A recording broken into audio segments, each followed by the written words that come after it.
Go-oomp. Beep, beep, beep, beep, beep, beep, beep, beep. This time it was solid. Brimmer stood back and breathed a sigh of relief. That had been the hard part. Up in her room, he had injected her with just enough adrenaline to cause heart failure. Not enough to kill her. This intracardial atropine had easily dissolved whatever adrenaline was in her body. And here she was again, comatose but breathing. Now to begin cryogenic oxygenation. A brief explanation of cryogenic oxygenation would read something like this. The living tissues of the human body need oxygen. In the living soul, the oxygen is brought through the arteries as red plasma, exchanged for CO2 gases in the capillaries, and then the CO2 gas is taken back to the heart and lungs, to be exhaled in the respirations of breathing. What Brimmer did, basically, was to eliminate the need for blood as an oxygenator in the body. If the blood was no longer needed to circulate, then the patient did not even need to breathe to stay alive. He borrowed the technology from a device known as the iron lung. The iron lung had been a full-body device that had used pressure of air to contract and expand the patient's diaphragm, that piece of tissue beneath the lungs that caused breathing to take place. The diaphragm, when it no longer functioned to help the patient breathe, had to be replaced. Therefore, it was replaced with the iron lung. Brimmer's cryogenic casket worked almost in a similar fashion. Brimmer knew that low temperature would sustain life with very little oxygen. He knew of people who had fallen into rivers and had been upon the bottom of that river unconscious for about an hour. They lived if revived properly and treated, and they had no after effects nor brain damage either. A person deprived of air on dry land would be brain dead in less than 5 minutes. Brimmer decided that near-freezing temperatures alone would not save a patient, but what the doctors had neglected to notice in the cases of river drownings was the fact that the patient who had been survived underwater had done so through pressure. Pressure of water had kept the patient alive. Therefore, pressure helped as much as did the cold. Underwater is much greater pressure than on dry land. Fine. All he had to do then was make a chamber that could be pressurized and refrigerated. Cryogenic oxygenation. Cryox. Brimmer decided that tissue death was caused either by freezing to the point of frostbite, wherein ice crystals are formed in the tissues and quite literally cut the patient apart, or else death was caused by gangrene. Gangrene was the loss of oxygen that caused cell death. Now, if he could get the temperature low enough to slow the absorption of oxygen, and thus the need for air, without causing frostbite to the cells, he would be very close to success with his procedure. Also, if he could stop gangrene, he could do anything at all in the way of limb reattachment and amputation surgery. First of all, he reasoned that the skin had to breathe in order to survive. Paint a person all over with paint, and that person will die. Therefore, the skin could breathe, and it had to. Now, what if the entire body could be made into a lung? What if oxygen could be forced into a naked, unconscious body enough so that the whole body could live without breathing, without a heartbeat, without even being alive? Lower the body temperature to 33 degrees Fahrenheit, not quite freezing. Pressurize the body to 8 gravities of pressure, or 112 pounds per square inch. Then start forcing O2 into the system, and thus into the pressurized body, while extracting CO2 through special sensory pumps that detect carbon atoms and extract them. Thus the body, though unconscious and therefore dead, would always remain in a condition of preservation that the ancient movie Flatliners had predicted, within the 5-minute mark. 30 years later, a patient could be revived as if he had only been unconscious for less than 5 minutes. Though the brain had been unplugged and the heart completely still within the chest, no rot would form. No death of the tissues would be detected. It would be like a cold womb for babies to be contained and fed oxygen through the tubes of the machine. just enough to keep them alive. In this state, they needed hardly any air at all, maybe about the equivalent of one full breath a year forced through the skin. This could be done through the air pressure against the body, and since the body is slowed to this level, it needs no food. Bacteria cannot grow, and there are no waste products to worry with. The patient does not defecate nor urinate. In 30 years, the patient needs about 30 full breaths of air, or maybe one per year, in order to stay alive under cryogenic pressurization. How much does a person need in the way of food in the span of time contained in 30 breaths of air? Usually, none. None at all. Dr. Bremer had successfully slowed time to a damn near halt. Bremer first tested his theory in reattachment of surgical limbs. What he had done was to take a freshly amputated arm, which had been packed in ice, and he placed both it and the patient's living stump into one of the operating incubator-looking surgery chambers he had invented. The amputated part lay right beside the stump from which it was taken. Then, using special connected black gloves already sealed against the incubator, Bremer dropped the temperature of the incubator to 33 degrees, and then he raised the pressure inside to 8 gravities. This first of all stopped the flow of blood out of the victim's stump, rather conveniently. Then Bremer knew no gangrene could form at all. No rot could be possible. Gangrene cannot grow under pressure. That was probably his single most important discovery. Bremer then had all the time in the world to reattach. Sometimes the patient would have to spend the month on his back, with the stump of an arm or a leg inside the incubator, while reattachment took place. But if 3 teams of surgeons worked around the clock, it would take usually no longer than that. Every patient he had ever had agreed it was worth it. The reattachments were always textbook perfect. There could be no flaw. There was time to reattach each and every nerve of the stump. Bremer had been heralded by many as a savior. But the legislation had still refused to grant him the power to cryox living human bodies. They had said it was too much like mercy killing to suit them. Though the Supreme Court had not ruled yet, Bremer didn't care, and Bremer wasn't about to wait. Those damn fools. What did they know? There were people suffering from cancer who could be cryoxed alive and saved until they could be cured, maybe a century from now. Here, then, is what Dr. Bremer proposed to do to Charlotte Dance. First, he had to clean her body out thoroughly. He had done this during the week she'd been on her back up in the 10th floor lost and found ward. But usually it required no food 3 days prior to, and only an amount of trace liquids in the system. Then a rigid enema followed by a systemic flush of the stomach. Next, the body temperature should be lowered to 75 degrees.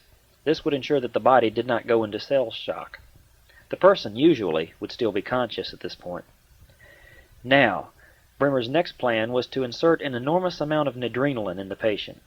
This mixture would go into the bloodstream and invade all parts of the body. Nadrenalin consisted of a mild narcotic with lactic acid compounds, hence the name, the opposite of adrenaline, and some mild antifreeze to avoid any unforeseen frostbite. The body would then go stiff as the heart stopped, and the patient would go into cardiac arrest, which is what Charlotte did. While the patient was still code blue, the body temperature could then be plummeted to 33 degrees. As all brain activity ceases, the body would become ready for cryox. Once the person had been embalmed with nadrenalin, all systems were go. At this point, the body is almost rigor mortis symptoms, but these wear off as the body absorbs the rest of the adrenaline and nadrenalin from the capillaries into all the tissues. Once the body goes soft again, the process may continue. Now, the blood is preserved by the 4th ingredient in adrenaline called anticoagulant hemo oil. This prevents clotting in the pooling blood. Now the body may be placed into the chamber, and rapidly so, to avoid that unsightly post-mortem lividity in the lower parts of the body. Now, as the pressure is raised in the casket, time virtually stops for the patient. A breath of air per year will find its way into the tissues, and all the carbon and the CO2 gases produced will be sucked out by the sensor pumps. And there will be very little carbon formed in an unconscious, all but dead patient. The fingernails will grow faster than the need for oxygen. Thus the body will age maybe 5 minutes in a century of actual time. It was the perfect freezing system.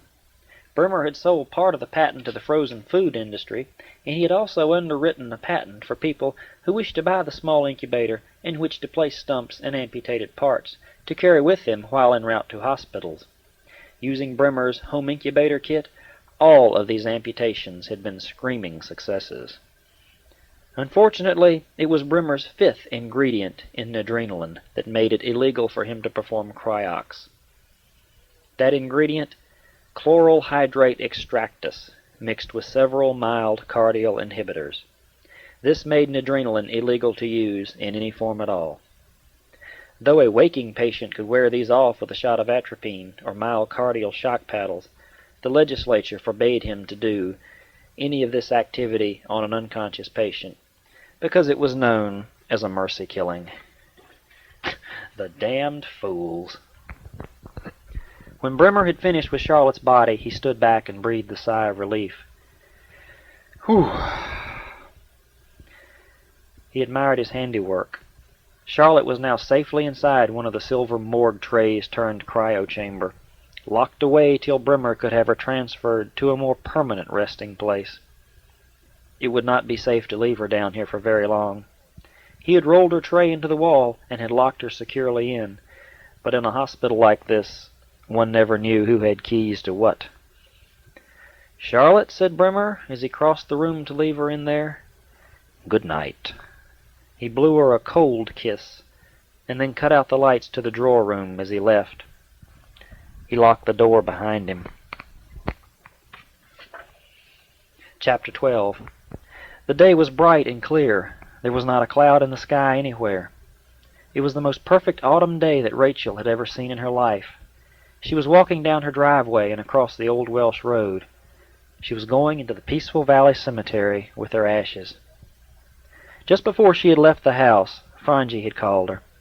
He had tried to keep a clear voice and remain as calm as possible, but she could hear the cracks around those strong, determined edges. Donnie had full-blown AIDS, HTLV-4 active, final stages. "I just feel awful," Franji had told her. "I am sick at heart, Rachel. First, dear little Charlotte turns up missing, and now I am to be alone again." "What are you going to do, Franji? Are you going to get tested yourself?" "Oh, that's the curse of this whole thing, Rachel," said Franji. "I test negative. See how it works? One of us dies, and the other one just grieves his heart out." Rachel had cried with him on the phone. "I love that man so much," Franji was sobbing. "Hey," Rachel had whispered, "come on over and we'll talk. I got us a bottle of schnapps and we'll burn with it, huh?" "Thanks, Rachel," said Franji, "but I have to wait for Donnie. He's coming home early today. He resigned his job with County General." Donnie had been an orderly who was in charge of pediatrics. Rachel herself had always had a weakness for babies, and that was where she had met Donnie 10 years earlier. And through Donnie, she had met Franji Angelina. Rachel and Franji had become really fast friends because of Donnie. After Roger's death, both of them had become her family. Now Rachel and Franji were facing the most difficult time in their lives. They would have to cling to each other. "I'm sorry to hear that," Rachel heard herself saying to him. "I know how he loved those babies." "They didn't make him quit, Rachel," said Franji. "They didn't force him to leave. He just didn't want to hurt the little ones." Yes, that did sound a lot like Donnie. As Rachel made it across the road now, she came back to the present. She could see the damage the fire had done to her cemetery. It had scorched the grass pretty badly. Gobs of black gook lay everywhere, twisted and melted into toxic-looking mounds. The warhead of that rocket, no doubt. There was someone out here with her now. Rachel smiled when she saw the girl. She was an absolutely stunning girl, dressed in a cheerleading outfit. She was standing beside a small blue car. The girl was obviously in high school, but she could have passed for 25. She was crying. Rachel walked slowly up to her. "Hi," she said. The girl looked at her and smiled through her bleary eyes. "Hi," said the girl in return. "Do you know what happened here?" asked Rachel. The girl stared out across the field. "I didn't even get to say goodbye," she whispered. Her voice was harshed out from crying so much. "I didn't even get to say goodbye. Her grandmother took off too fast. Said she didn't want the ashes." Rachel touched her on the arm and handed her the urn. Seeing it, the girl gasped and took it from her hands. "Are you sure?" asked the girl. "Is this Janet?" Rachel nodded.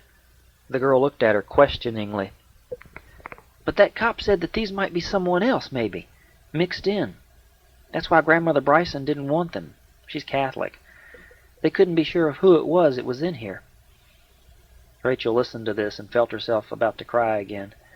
"Let me tell you," said Rachel softly, "if there's anyone else in there, you may be sure that she was just as loved and just as important as Janet was. You must be Suzanne Sarles." The girl nodded slowly and pointed to the hill. "And you live up there, don't you? You're Rachel Blackwelder." Rachel smiled and nodded. "Janet thought a lot of you," said Suzanne. "She said you were the model woman." Rachel reached over and hugged her close. For a long time they just stood there. The wind began to blow a cold breeze. The small blue veins on Suzanne's well-trained thighs marbled her legs, and the goose flesh rose just above the girl's knees. "I want you to have these ashes," said Rachel. "I think that Janet would have wanted you to have them. You two were very close, I understand." Suzanne smiled and shook her head. "We were lovers," said Suzanne, "and I loved her. It wasn't right, maybe. I don't know. I don't really care either. I don't feel that way about women as a rule. Rachel, I'm not that way. Except with her. With her I was." Rachel understood. It was the same way with Charlotte. Charlotte was the one and only outsider in all the world whom Rachel would have adopted. To have met someone like a Charlotte for a Rachel, or a Janet for a Suzanne, to have met that particular person way out here in the middle of nowhere, it was a once-in-a-lifetime thing. As they stood together, a monorail train whished by half a mile away.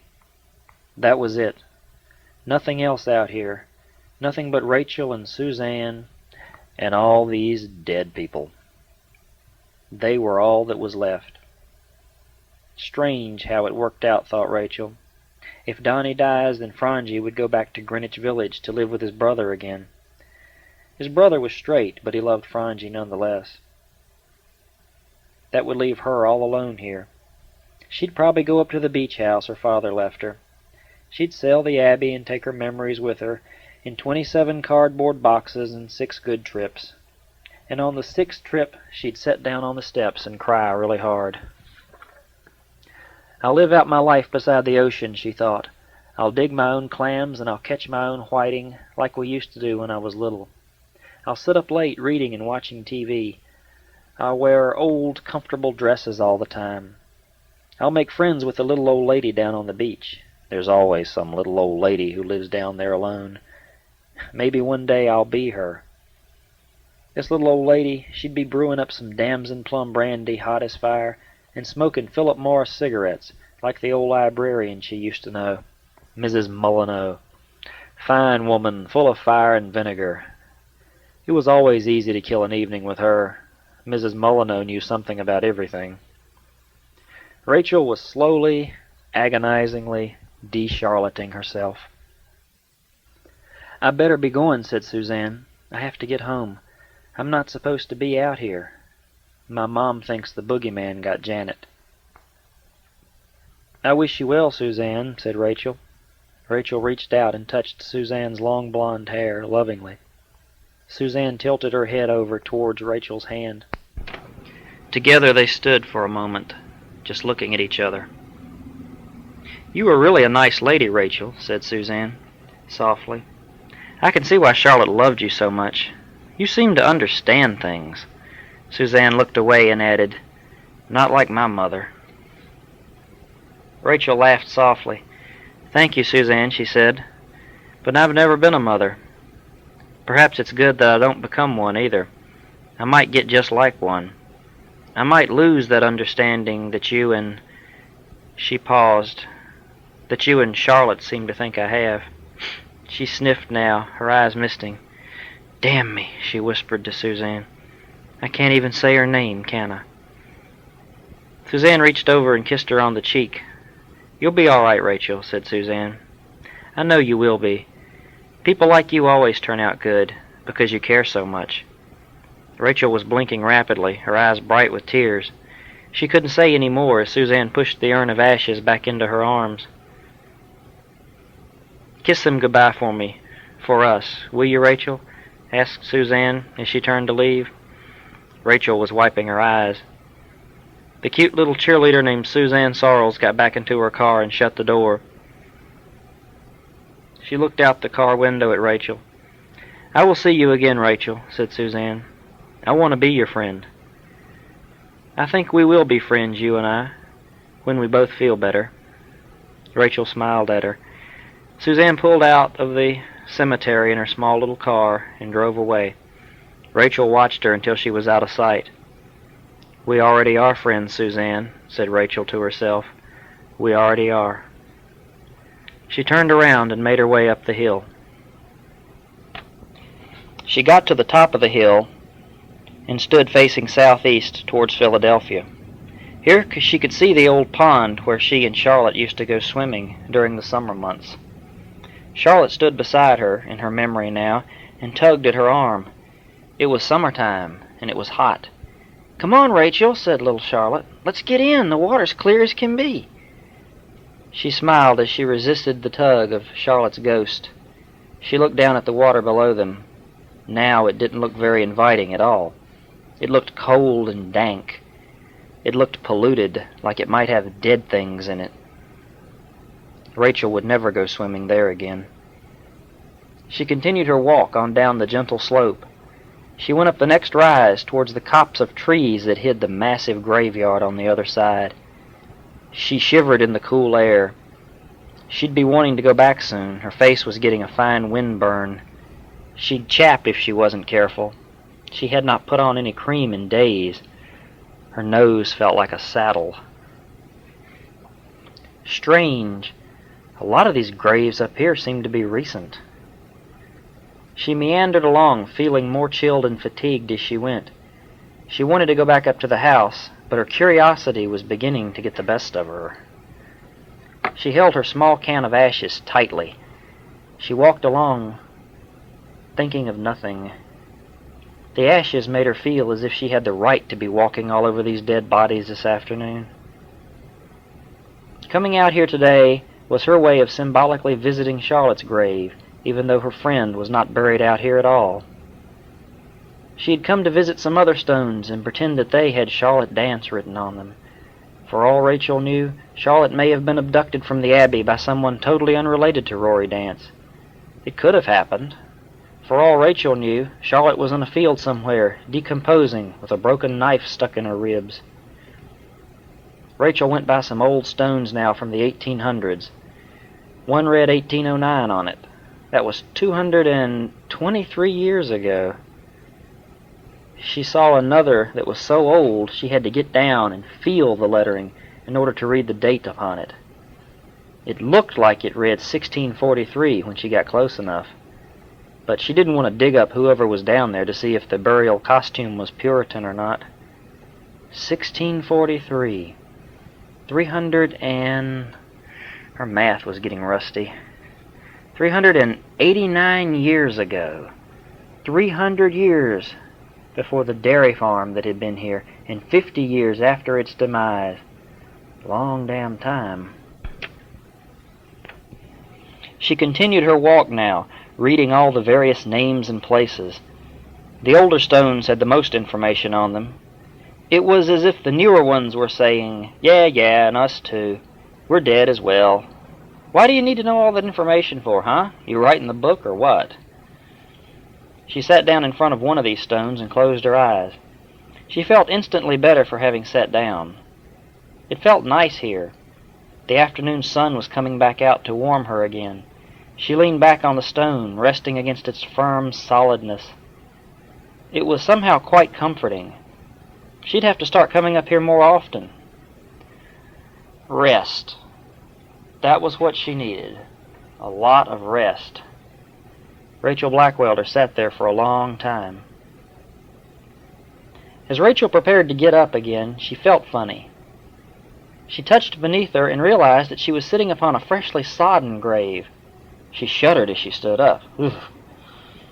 She put her hand back on the stone and noticed that she had been sitting right in the freshly packed dirt. Wiping her butt off with her hand, she felt a pang of superstitious guilt go through her. She looked down at the name on the gravestone and thought she was going blind for a moment. She couldn't see the name. She must be getting a migraine headache or something. She knelt down again in the fresh dirt, and she felt along the stone to verify the name by touch. If there was one, now it seemed to be blank. She reached out and touched the engraving. Yes, there was a name here. As she read the name on the stone, with the braille touch of her fingers, she wanted to scream. The name said Charlotte Dance. She screamed, but she didn't hear it. No, it couldn't be. This wasn't right. She wasn't reading it correctly. The name on the stone did not change. Charlotte Dance. Charlotte Renee Dance had been murdered. Rachel looked up at the afternoon sky in open-mouthed disbelief and horror. She tried to comprehend the name on the stone, the name in front of her. She couldn't. Charlotte Dance, it read. It did not change.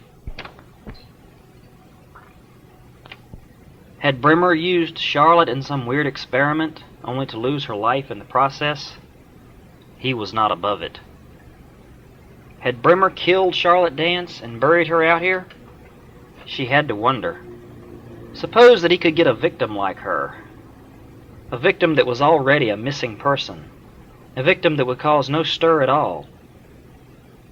If she just disappeared, no one would miss her. Why, he could even have her name put on the stone and no one would be the wiser.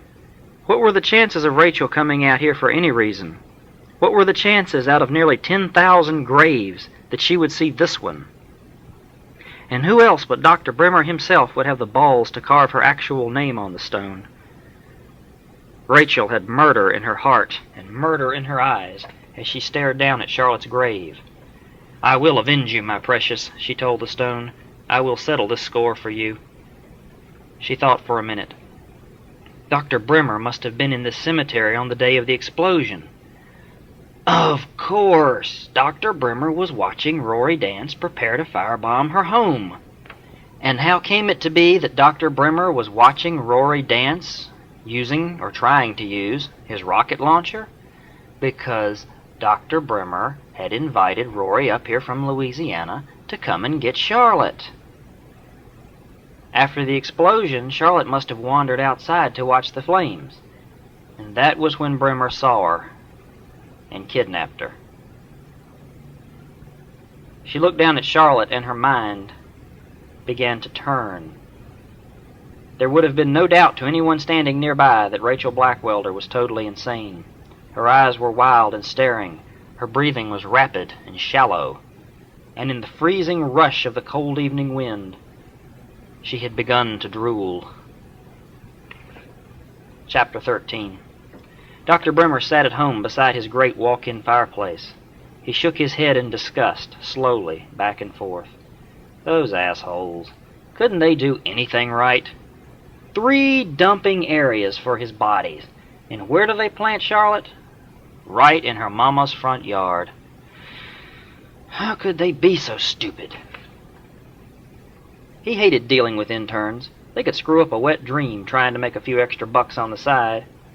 And those whom he taught the cryogenic research to were the worst of all. His real advice to them should be, go and get laid, boys. Get drunk and get stuffed for about 10 years. Play with yourselves over a copy of Thomas Gessler's Cryogenation and the Theory of Hypothermia. Rent the video chip of the classic flick Still Life, and just leave it alone. Leave it alone until you're better able to learn this stuff. He knew those kids would be about 40 years old before they had any real grasp on what Dr. Bremer was all about.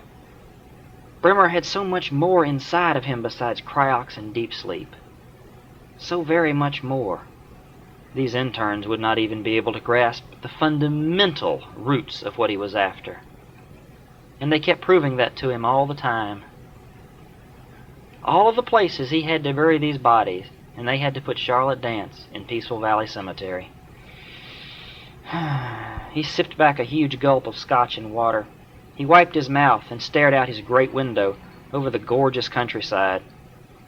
He thought about poor Charlotte. Charlotte did deserve better than she got. He had paid for the tombstone out of his own money. The men who had worked for Bremer were not very bright. He told the foreman that Rachel Blackwelder was her godmother and not to put her in the Peaceful Valley Cemetery, please. Mind up his ass or something. Have to fire that guy. Or shoot him. Damned incompetence. Oh well, what could he do? He'd call Nene Wang and see if she wanted to play speculum probe in the dark tonight. That was always a lot of fun. Ornamental women were so delightful at times, and so appreciative. He picked up the phone and called Nene Wang's answering service. He left a message on the tape that they provided, and he left it in Japanese. He had been learning the language for an authentic reason. He wanted to start dealing with some of the area's largest landowners, and they were all Japanese. Also, conversing in Japanese would ensure him a lot of privacy from the sensing ears around the hospital. Nothing was private around the hospital. He smiled to himself as he left his message. That should really get old Nene going, huh? He put down the phone and went in to take a shower, not thinking any more about Charlotte Dance or her gravestone. Rachel stood over the small grave of Charlotte Dance. She looked down at her hands. It was almost dark and she couldn't see them, but she had dirt dug deeply under her fingernails. That she could feel. Somehow 2 hours had gotten completely away from her. She had dirt all over her, and there was a small depression in the center of Charlotte's freshly turned grave. Rachel had been trying to dig her up. This didn't startle her at all when she found this out, when she finally came to her senses. What she wanted to know was why she was doing it. Her last cognizant thought had been to kill Bremer. She had not consciously thought about digging Charlotte up. She would have gone for a shovel had she done that. So why was she using her fingers to try and unearth 6 feet of dirt? Because just for a moment she had lost her mind. I want to know it is she who is in there, said Rachel to herself. Rachel began to walk away from the grave. It was hard to do. She wanted to just scoop little Charlotte up and take her back home with her. It would get cold out here tonight, and Charlotte would need her blanket if she was to sleep at all. She knew Charlotte didn't like to sleep alone. Maybe she's not dead. Maybe that's an empty grave. Maybe. She had a good 15-minute walk ahead of her in this cold night air. She wanted to go home, and she just didn't want to think about it right now. But as she walked, she began to talk to herself. Did you really want to dig her up, Rachel? Or are you just losing your shit over finding her grave? I don't know. I wanted to do it for Charlotte. Why? Why do you want to do this for Charlotte if she's dead? Because I swore to her. She'd never be buried. She'd be cremated. I lied to her. I lied to Charlotte. I see I did. You didn't bury her. Bremer did. Go and get an exhumation order. I can't do that. I wasn't her legal guardian to start with. They won't do it. Fine then. You'll need a gas can and about 3 gallons of gas. You'll need that old picnic table downstairs and some soaked rags. That should get her going to a roaring blaze. You can torture yourself right here in the trees. Right here in the cemetery. Navajo style. Oh, and don't forget her robe and that feathered mask. Rachel stopped suddenly, staring into nothing. You're serious, aren't you? She asked herself. Yes, I am. I keep my promises. I don't believe this. You don't have to believe it. Just do it. It'll take your mind off the situation. It'll give you some control. Some control that Dr. Bremer has totally deprived you of.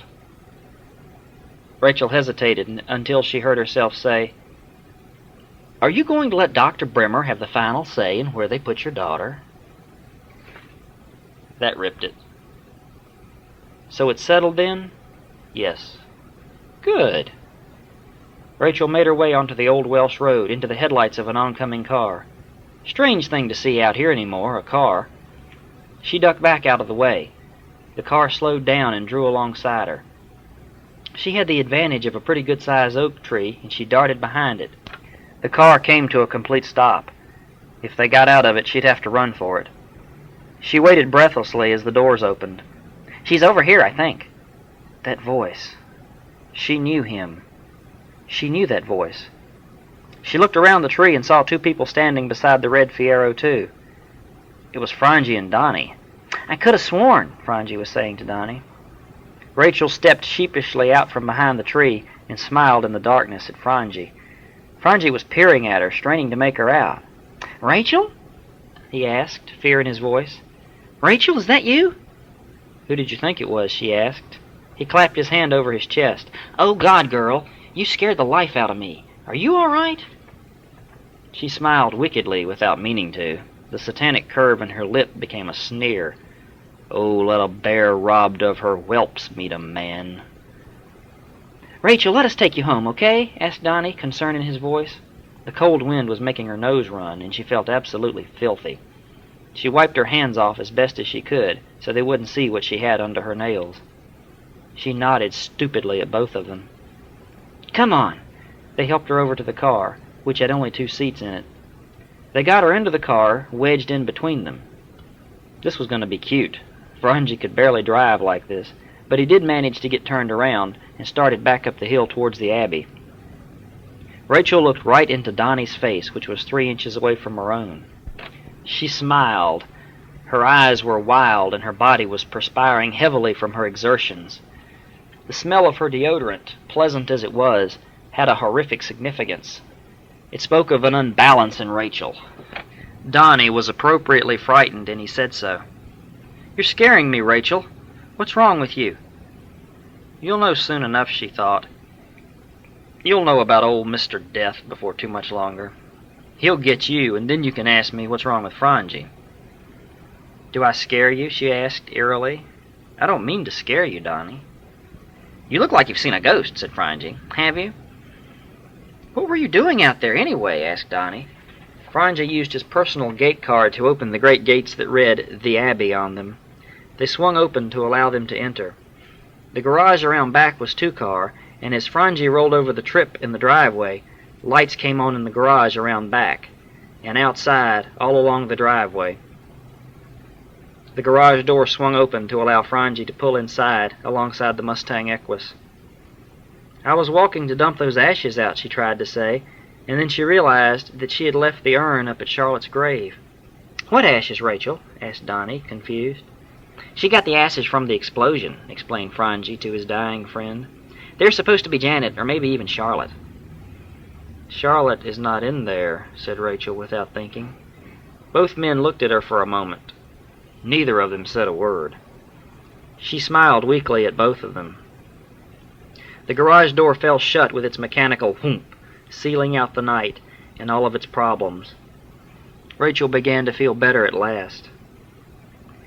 They walked her upstairs, and she produced a key from the pockets of her filthy jeans. Her clothes were covered in dirt from her doggy-style digging. Suddenly, Rachel wanted to get very drunk. Frangie and Donnie didn't seem to want to stay too long. Donnie looked awful. He had death written all over him. She could tell that his body had ceased to rebuild itself. When he gave out the next time, he would be dead. "Donnie," said Rachel, some guilt coming over her now, "I'm sorry for you, man. For Frangie, for both of you. I just don't know what else to say." Donnie reached over and hugged the filthy woman in front of him, tightly. "I'll miss you," he said, smiling weakly. "I'll miss you both. But we had some good times, didn't we?" Rachel nodded, and she could tell that he was no longer frightened of her. He held her close and smiled over the top of her head at Frangie. Frangie's eyes had blurred over, and he couldn't speak. He was biting his lip and blinking. "He hasn't given up yet," said Frangie at last. "I won't let him give up." They talked Rachel into going to bed about 10 minutes later. Frangie tucked her in, intent on slipping out and locking the door behind them. Frangie kissed her good night, and as her natty head hit the pillow, she was sound asleep. Donnie stood beside Frangie, looking around at her belongings. He was hugging himself like he was cold. Frangie looked up at him and whispered, "She's had it as rough as we have. I wish there was something we could do." Donnie looked down at the smaller pair of kicked-off tennis shoes below him. Except for these shoes, there was nothing else to suggest that Charlotte was ever here at all. Apparently, they'd worn the same clothes. Charlotte had not established an identity in the house that would have given her away. He had already looked into Charlotte's supposed bedroom, and it looked as if it were a made-up guest room. No sign of Charlotte anywhere in there. Maybe that's what and who Charlotte had actually been. Someone to complement Rachel and her life. That made her disappearance all the more sad. Frangie took his arm gently, and they left the house. In a matter of 15 minutes, they were driving out to the Truckers' Mall. Here they parked in front of the grocery store restaurant.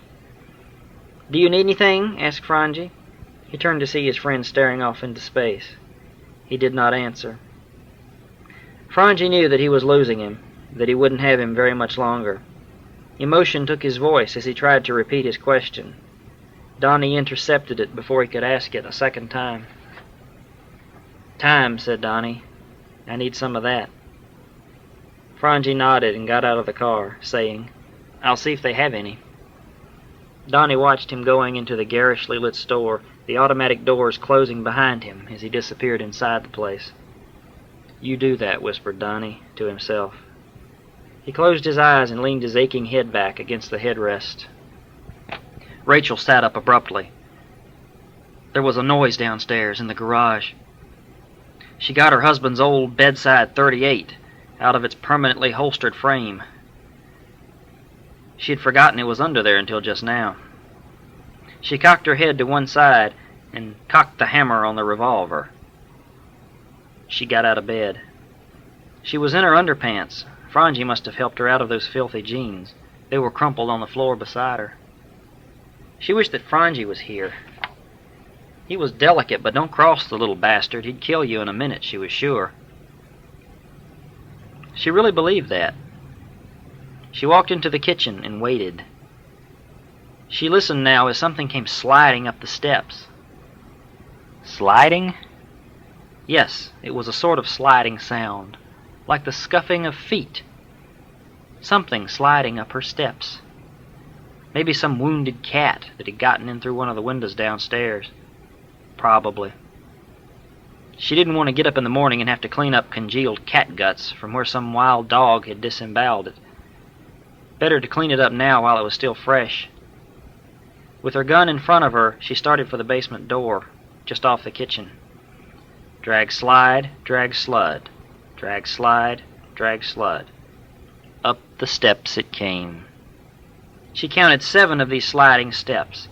7 meant that there could be no more than 10 left if it had started from the bottom. She didn't know how many of them she might have missed. The noises stopped. Rachel felt her throat close in fear. Whatever it was now behind the door leading into the kitchen. It was at the top of those steps now.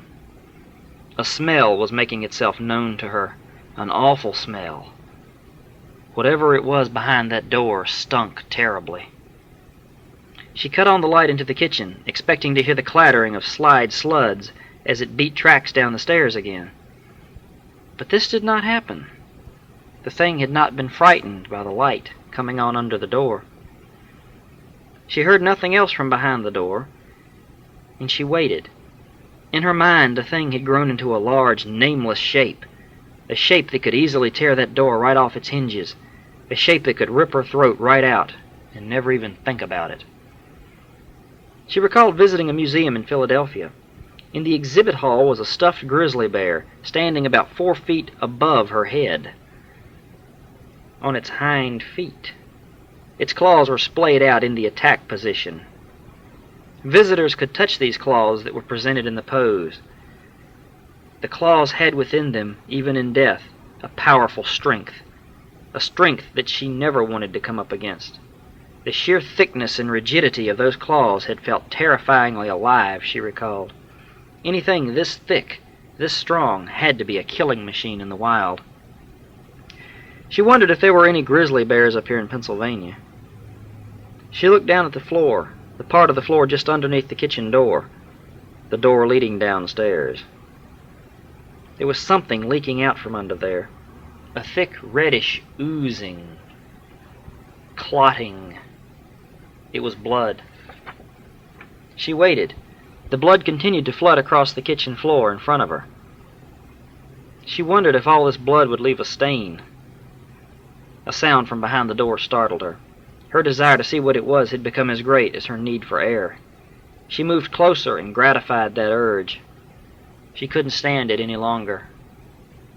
Pointing the gun in front of her, Rachel Blackwelder opened the door. As she pulled it open, she slipped backwards in the sticky mess on the floor and fought to keep her balance. She almost pulled the trigger of the gun as she stumbled, but she caught herself and stood still to look at the thing in the doorway. The thing did not advance towards her. The blood soaked the backs of her legs as she splashed out of the way, trying to get ground between her and it. The thing in the doorway just stood there. It was a familiar shape, one that Rachel did not want to look at. "Mama," managed the thing in the doorway. The thing had a long blonde ponytail, and it had been autopsied. The grayish flesh around the face had blackened. Her eyes were rolled back into her head, and she was dripping from the blood. She was crying blood. The thing was standing there, crying blood. "Charlotte!" screamed Rachel. For a moment she was glad to see her, and almost ran up to hug her. She would have done so, except she couldn't get a sure footing in all that blood. "Mama," said the thing again. The thing was covered in leaves and wet soil. It had dug itself the rest of the way out of the ground. The small mouth was full of dirt. The thing was a zombie. Thoughts of Pet Sematary and the monkey's paw flooded her with horror. "No, Charlotte, I wish my daughter back into the grave," screamed Rachel at Charlotte's zombie. Charlotte's zombie began to shuffle across the kitchen floor towards her, splashing through the blood. Suddenly, Rachel saw herself standing next to the thing, as though she were a separate person. It was her Rachel within standing there. Rachel looked at both figures in terror. "She's dead," said Rachel. "She's dead." Charlotte stood in the middle of the blood-smeared floor, staring out of her milky white eyes. She was bloated from the grave. Her face had rinsed out, totally. It had the look of the mortician's draining board. Charlotte put out her small arms in a take-the-baby stance. Rachel within tilted Charlotte's little head back to show Rachel. She displayed the face so Rachel could see it clearly. "Oh, Rach, look at her little face, babe," said Rachel within, holding the child. "Look, Rachel, a face only a mother could love." Rachel within was hugging the corpse and kissing its bloody little forehead. "Say you love her, Rachel," said Rachel within. "Say you want her back. You've smelled worse and you know it. Don't send her back to the ground. She wasn't supposed to die yet. You know how it is when your mama sends you to bed and you're not tired. You lay awake and stare at the ceiling. You just lay there and stare. You feel like the undead. You can't get any rest in any sort of peace." From deep within her heart, Rachel found the love returning to her. The love for Charlotte Dance. Sure, she could take her back, clean her up, wash her off.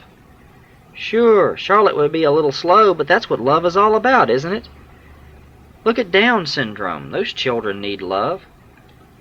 Would she be willing to abort her own daughter simply because she was no longer perfect? Rachel within escorted the Charlotte zombie over to her. Charlotte's little arms were still up in the air, like that girl in Deadly Friend.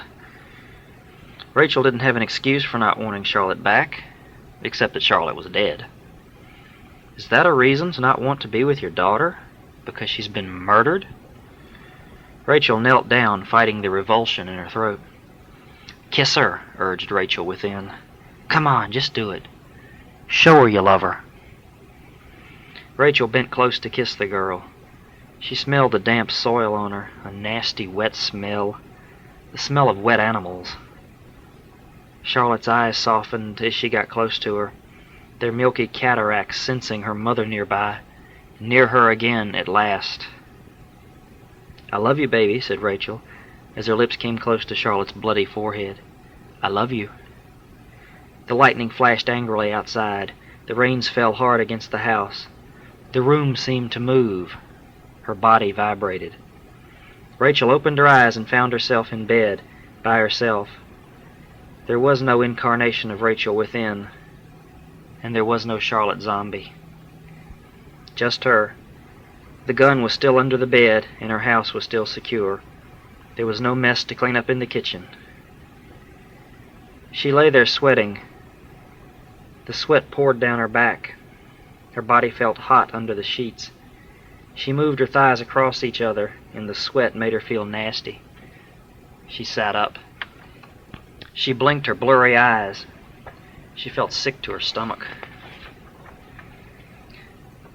That was a choice that no one should ever have to make, she thought, whether to accept a dead loved one back like that. She really would have wished Charlotte back into the grave. Wouldn't she? Perhaps she wouldn't. Clean her up a little bit and sit her in the corner. Norman Bates, Niles Perry, deadly friend. Others had done it before her in the movies. But as she lay there, sweaty and uncomfortable, she was arguing something far greater. Far greater than the nightmare. Yesterday her impulse had been to actually dig up the girl. She had wanted to dig her up, hadn't she? Charlotte didn't want to be buried, Rachel explained to herself. Charlotte didn't want that, and I promised her it wouldn't happen. I promised her that she would not be buried. Rachel thought back on the open pyre burials of her husband's ancestry, the burning of bodies in winter when the ground was too hard to bury anything at all, how they'd deck the body out and the flames would consume the corpse utterly in all of its finery. Rachel decided that she'd do that for Charlotte. At last she had a reason to exhume her little friend, to get her up out of there and torture properly, give her a decent burial, since it was highly unlikely that a minister had blessed that grave. As far as that went, Charlotte was in a pagan grave, wasn't she? That would never do. A pagan grave was not fitting for her daughter, not fitting at all. No, Charlotte deserved much better than that. Rachel's calendar said the 28th of October. It was actually the 30th, because she was 2 days behind in marking her days. She glanced up at the green ceiling figures for verification. Yep, there it was, all right. 125A, 10:30:32. She lay back down, too lazy to get up and shower. Sleep was priority now. Now that she had made her mind up about Charlotte, she could relax. She felt herself fading out again. It felt really blissful now to just lay here. Perhaps it was the thought of getting to see Charlotte once more, in any shape. Perhaps it was the feeling of her having some control over Dr. Brimmer. She knew it had been him. Who else would have done it? As she faded out for good, she thought about Charlotte's funeral. It would be grand as Rachel could give her. She'd dress her in the gray and black robe and put on her favorite mask. And it would be wonderful, wouldn't it? Yes, it would really be a proper goodbye for them both. Chapter 14. Peaceful Valley was dead for all practical intents and purposes. The old Welsh road was as big a graveyard as the Peaceful Valley Cemetery itself. Rachel didn't care anymore. She was leaving as soon as she could get around to desecrating Charlotte's grave. And she smiled to herself. That was going to take place today. 1 week later. Life is in the killing of the pain thereof, said Donnie to himself, as he secured another rubber stay to the dresser he had loaded, with a good deal of effort, onto the back of the truck. The mechanical lifts were making that possible for him. Donnie and Frangie were having a small dispute today over what Donnie should do as a doomed man. Donnie wanted to leave Frangie, to get him used to the idea of him dying. Frangie would have none of it. Donnie wanted to travel before he died, to see some more of the world. Maybe hit one more spring break in Daytona Beach, or maybe a trip to Tahoe for some really dangerous skiing. Frangie wanted to tuck him into his bed and chicken soup him to death. "I don't want you to leave me," said Frangie in his high-pitched voice. "I'll have to live without you when you're dead. Why make me suffer before then?" Frangie loaded his own small couch onto the lift and pulled the lever to raise it onto the truck bed. He walked up the ramp and carefully slid it onto the wooden floor of the truck. The casters under the feet rolled it easily back for Donnie to tie it down. "You just want me to languish before I'm bedridden," said Donnie, tying another rubber stay with great exertion. He'd have to knock it off soon. He was seeing stars already. "I think," said Frangie, "that you'll live a lot longer if you take care of yourself. Donnie, it isn't as if you've taken the very best care of yourself over the years, you know." "Well, aren't we the high and mighty today, Francis? I swear you act as if you haven't done a thing wrong yourself. I'm not dying of party abuse, old man. I'm dying of—" "I know what you're dying of," said Frangie. "I did not mean it that way. I simply meant that in the time remaining, you might want to slow it down a fraction of a hair." "If I slow down now, that's it for me. I've got a signed death warrant, a ticket to paradise, Fran, and I can't be late either. They'll come looking for me if I am, and they know where to find me." "Who's they?" "Death and his minions."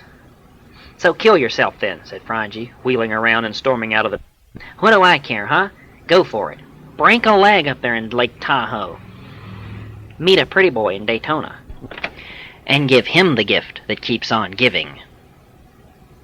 "So that's it, huh?" asked Donnie. "The old green monster." Frangie stared up at him. His eyes did not waver. They told him it was exactly it. Jealousy. Donnie backed off and continued packing. Frangie waited for a reply, but none was forthcoming. Frangie stormed into the house and rolled himself one of Donnie's joints. He was very upset, and when Donnie saw him in the stash, he'd know just how upset he was then, wouldn't he? Damn Donnie. Most of his tears lately had been for Charlotte. She was the one who deserved to be mourned, poor child. She would have never betrayed Rachel, like Donnie wanted to do him. Frangie thought it was a betrayal. He thought that the AIDS was a way Donnie had of leaving him like a dog. It wasn't fair. There was nothing fair about it. "Oh, where are you, Charlotte?" he wondered. Was she dead in that blast? Had she been kidnapped and killed somewhere else? Would they find a rib cage somewhere and slap enough postage on it to get it back down to that place in Louisiana? Would he ever see his little friend again? He sat, the smoke of burning joint encircling his head like a wreath, like the forest god Pan. Donnie walked silently into the room, shaking his head, over Frangie smoking a joint. Donnie placed his hand on Frangie's shoulder, but Frangie wasn't receptive to his touch. His eyes were glassy from his own lucite tears, hanging onto his eyelids like loose contact lenses that refused to fall off. "Hey, I'm sorry," said Donnie, squeezing his shoulder. "Don't," said Frangie, shaking him off. "You're mad and I'm sorry," said Donnie again, oblivious to Frangie's attitude. Donnie sat down beside him and looked at the profile of Frangie's face as he stared ahead. Frangie was getting a good deal of age on him now. He looked about 60 years old today, in the light of the slowly emptying house that they had shared for 10 years. "What are you thinking about?" asked Donnie at last. Frangie had a two-track mind, and he could be pissed off at you on one channel and still be talking to you on another. "I'm thinking about Charlotte," he whispered. "I'm thinking how much I miss her, how much I'd like to talk to her again. Sweet child she was. Sweet, sweet child." Donnie nodded in agreement.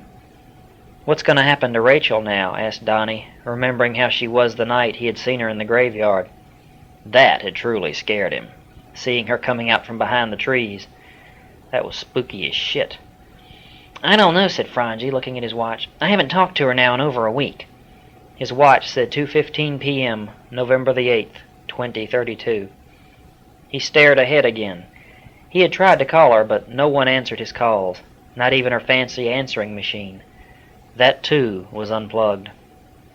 She's left the area, thought Franji. No, she'd have stayed, at least until they knew something for sure about Charlotte. She wouldn't leave like this, would she? His mind raced to fill in the answers. He wanted to go up to the Abbey, to see. He wanted to know what was going on himself. He looked over at Donnie. Donnie waited for him to speak. "I think," he said, "that we need to pay Rachel a visit." Donnie was glad that he wasn't mad at him anymore, but he really didn't want to go see Rachel. He was tired and he wanted to sleep for an hour, or the rest of the day. He didn't feel up to it.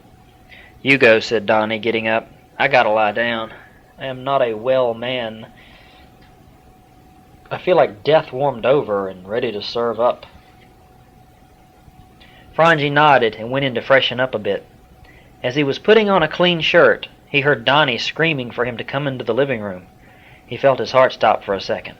Oh, what in heaven's name was wrong with him? Was he having a spell of some kind? Was he dying right now? God forbid. Franji made it into the hollow-sounding living room, where only the great console television remained, with two low recliner-style viewing chairs. Donnie was on the edge of his now, pointing at the television screen. He had just come in here to watch the television before he went to bed. "Look at this man," said Donnie, white as a sheet. "You ain't gonna believe this." Franji stared at the television, and his eyes widened. "Correspondent is there now live. We take you to the scene, Jack. Jack, where are you?"